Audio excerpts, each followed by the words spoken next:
Hello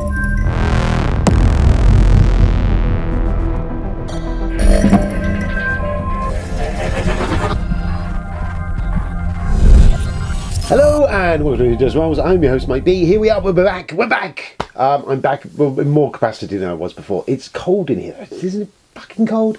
So yeah, it's been the release has all been a bit screwed up. I had the COVID, and I covered it in the other video when I was still a bit COVID-y, and felt a bit shit, and had a week off work, and no fun was had by anyone.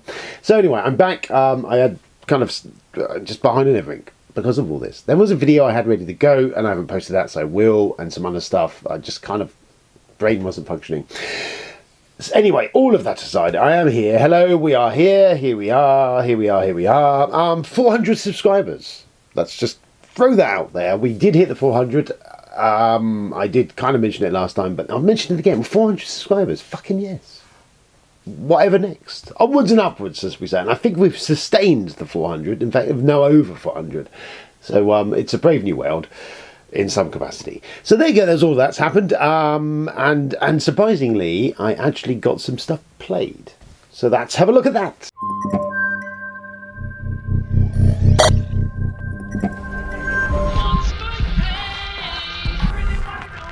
Played. So we played Libertalia the other Friday last. Ben bought along Libertalia, the Stonemaier Games reprint of Libertalia, and it's got floaty kittens or something in it. I will acknowledge, actually I was surprised, component-wise, it wasn't a huge beblinging that I kind of expected we might have seen with this. It's a bit less beblinged than I expected. I expected all sort of bling stuff everywhere, and it's kind of been polished, but there's still quite a lot of basic sort of components in there, I presume, so that it's more mass marketable, possibly.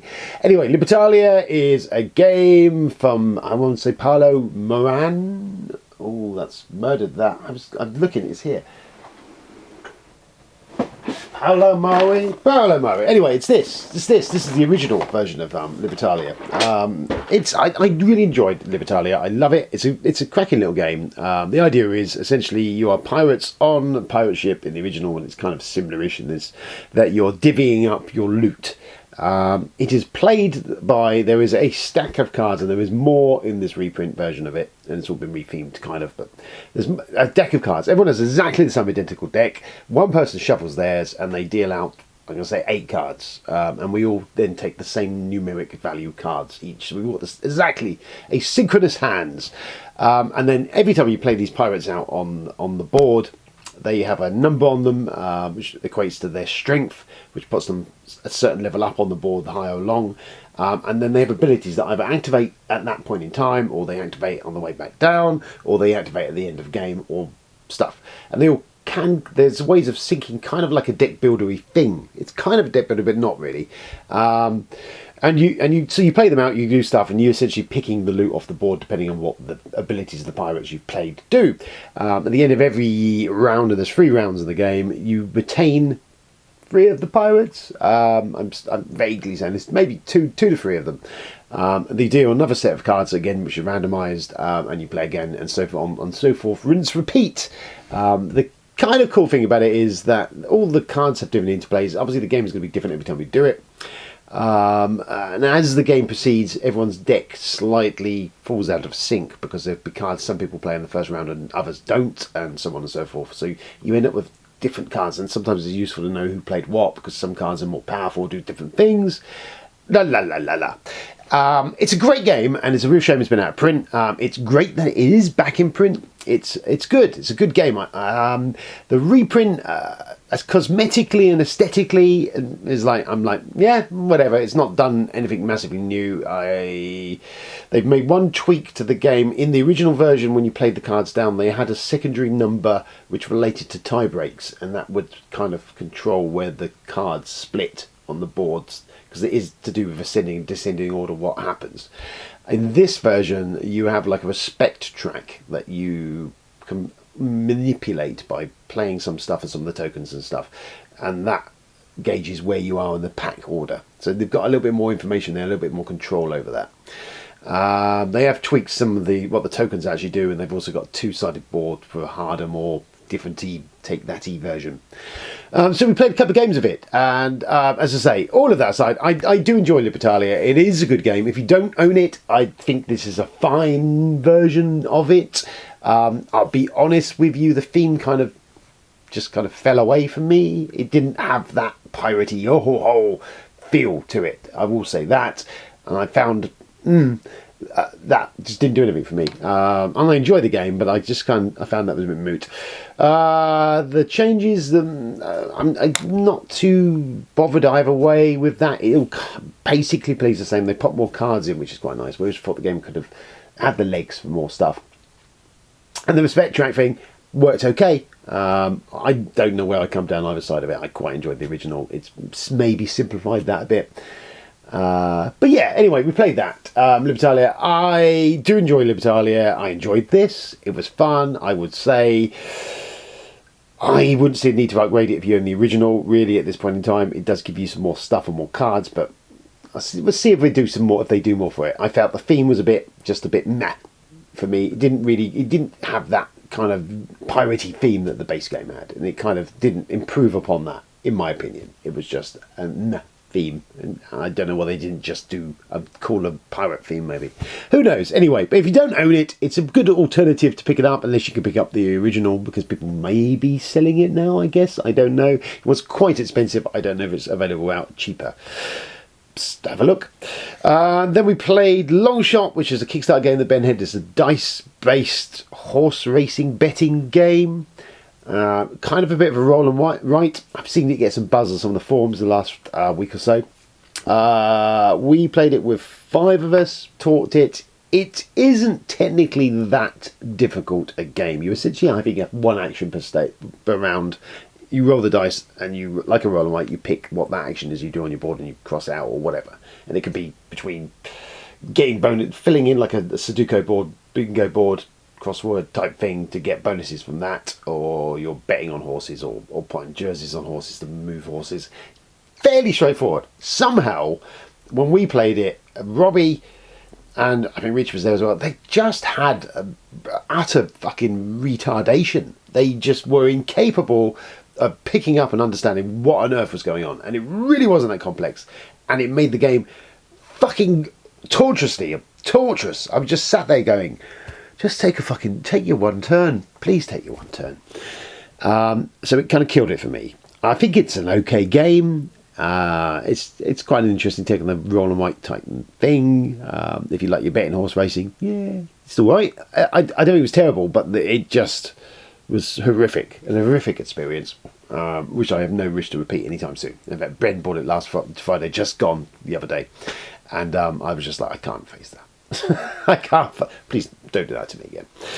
And the other night, actually, we played Arcana again. Well, we dug it up and we played it with the Friday night crew. We haven't played, which with all the expansions, I didn't bother trying to take all that stuff out, and that played all right. Actually, the Ben was clearly not in the mood for that. I don't know why he wanted to play. Ben is not very good at hiding his displeasure at stuff, and he, for about 2/3 of the game, was being a bit of a whiny bitch. Really resting bitch face was going on, and just seemed utterly fucking just fed up with the prospect of what us doing. However, about 2/3 in, he seemed to, I don't know whether he just wasn't understanding the game, or he wasn't on board initially. About 2/3 in, clearly it kind of everything had started working with it, and he was enjoying. I think he was enjoying himself, and then I won, and that was it.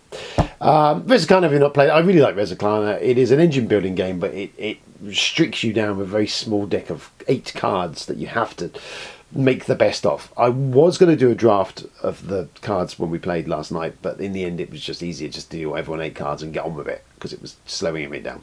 But if you know Arcana, if you understand how it works, then really doing that draft at the start is quite useful, because there is definite strategies to those cards. And it's an engine building. You buy stuff and score points, and you win the game. I like the art and design. It's really good. It's a simple, tight little game. Tom Lehman is the designer, the guy behind Race for the Galaxy. And I personally, I do rate it, and it's fairly inexpensive. So it's well worth, I'd say, picking up if you can, if you're a fan of that style of stuff.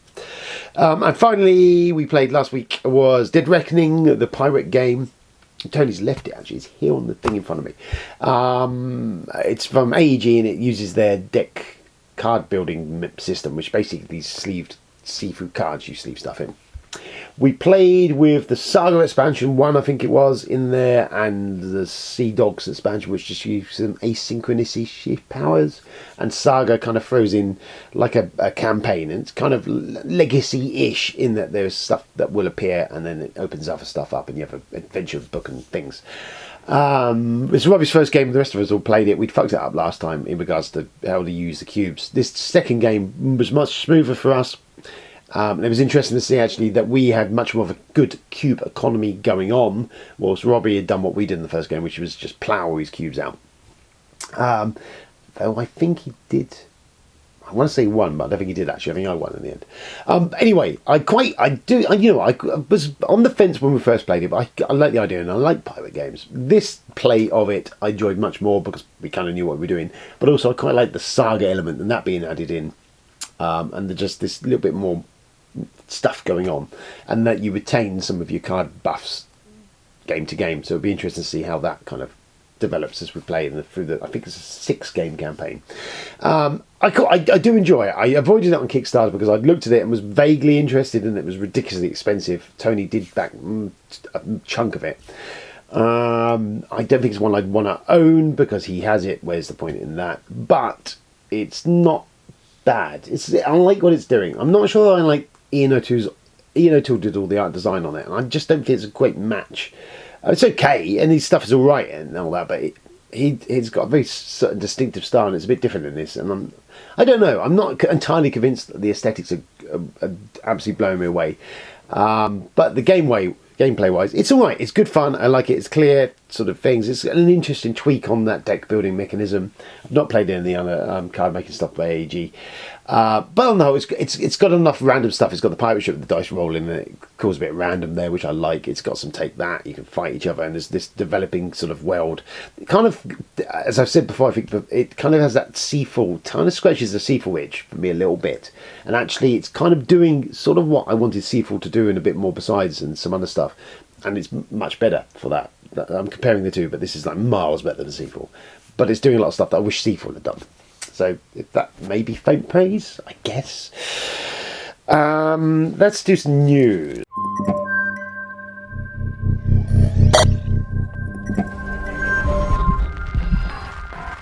Here is the news. News is a bit light on the ground actually. Not a lot going on. The Blade Runner Kickstarter is going to Kickstarter start of May from Free League. I did like their Alien books. I've not actually run an Alien RPG game yet, but I've got the base book and the starter set and some other stuff, and it's aesthetically gorgeous, and I like the alien world and the universe, so I've enjoyed just flicking through them anyway. But there are something I would quite like to play, and I'm kind of probably going to fall down the pit into Blade Runner for much of the same reasons that I do really like what Free League do.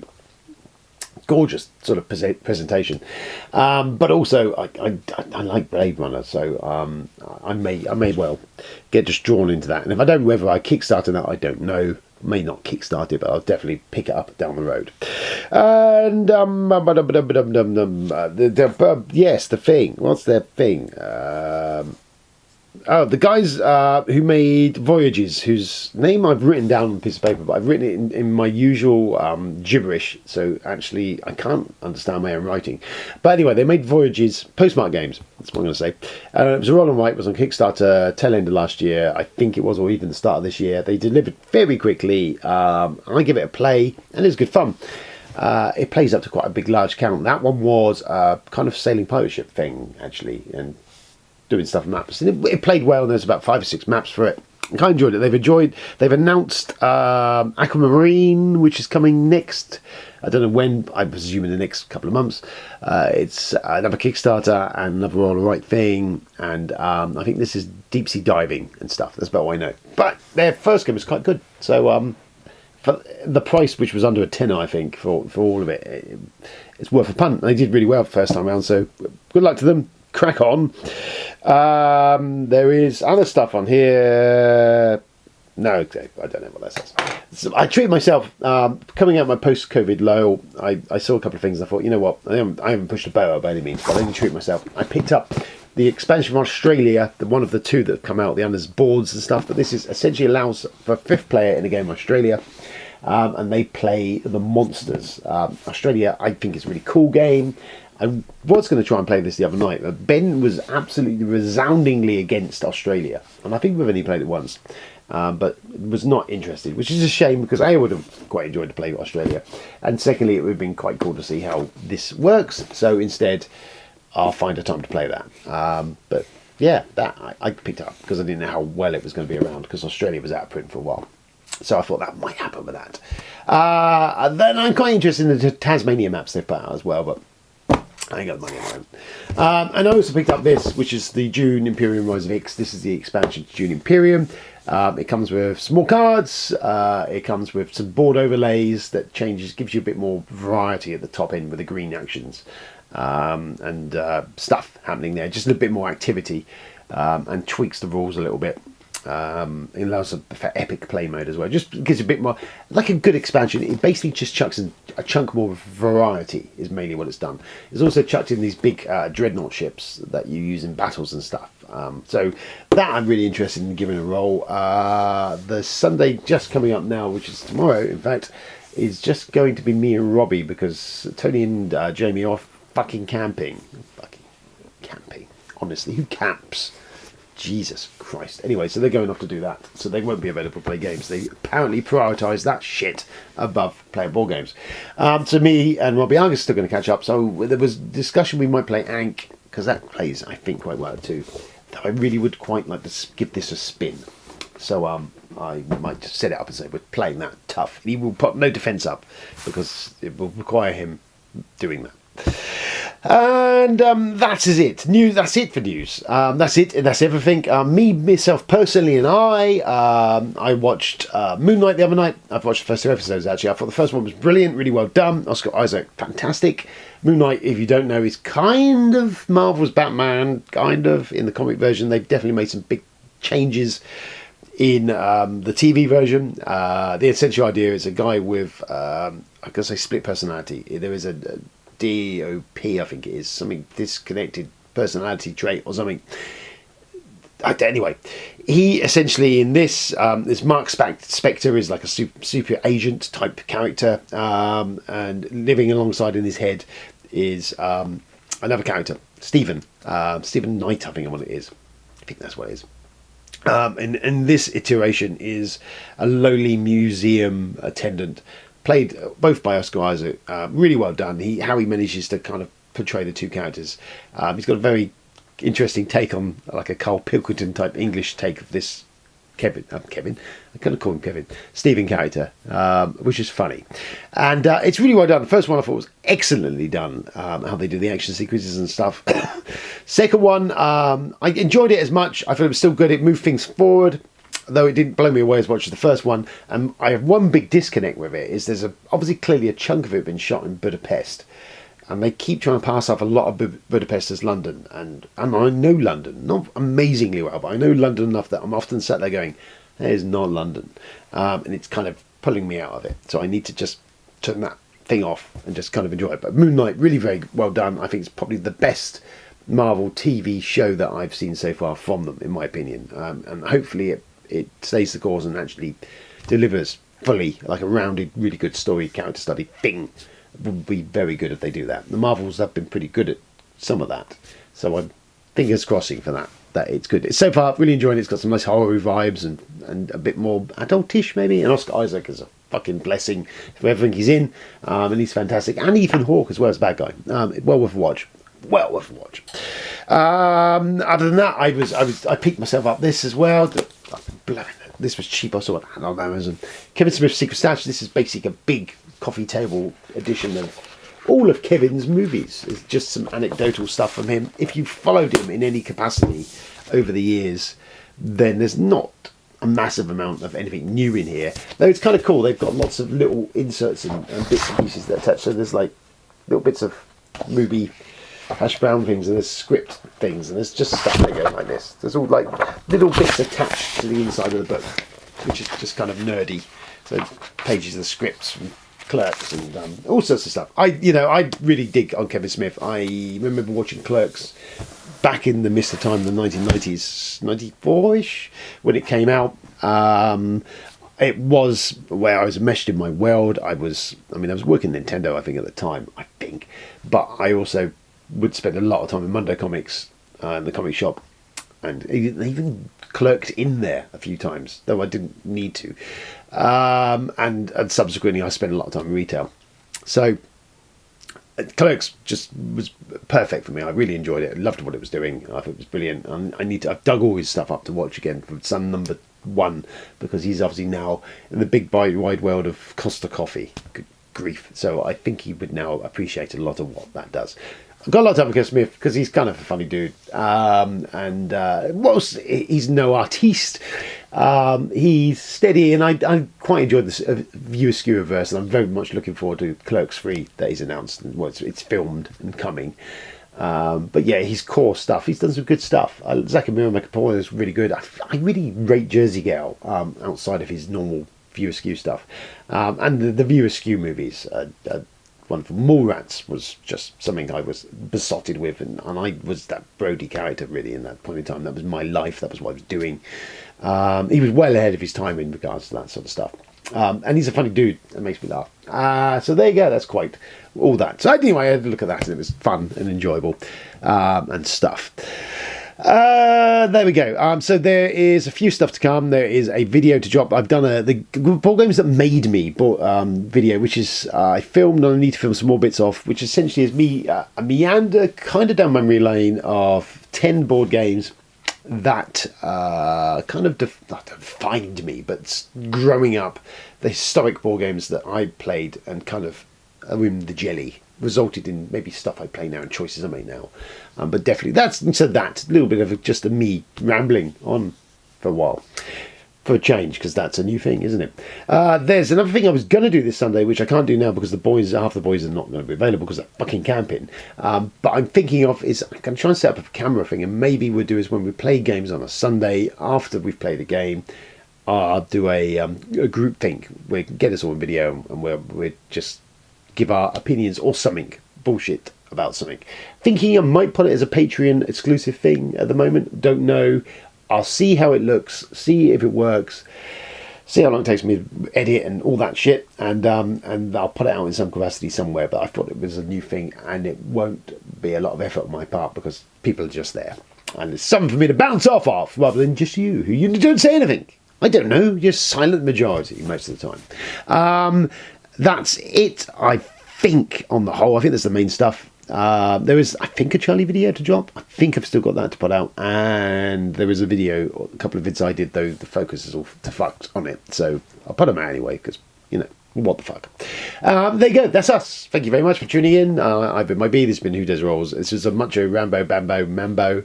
Don't know the title, change it every week. Anyway, for April, I should have said this at the start of the video. You fucking do, eh? Right, well, have a good one. See you soon. All is well. I'll be back soon with more of this or a variation on it. Until then, play games, stay safe, and on all that shizzle.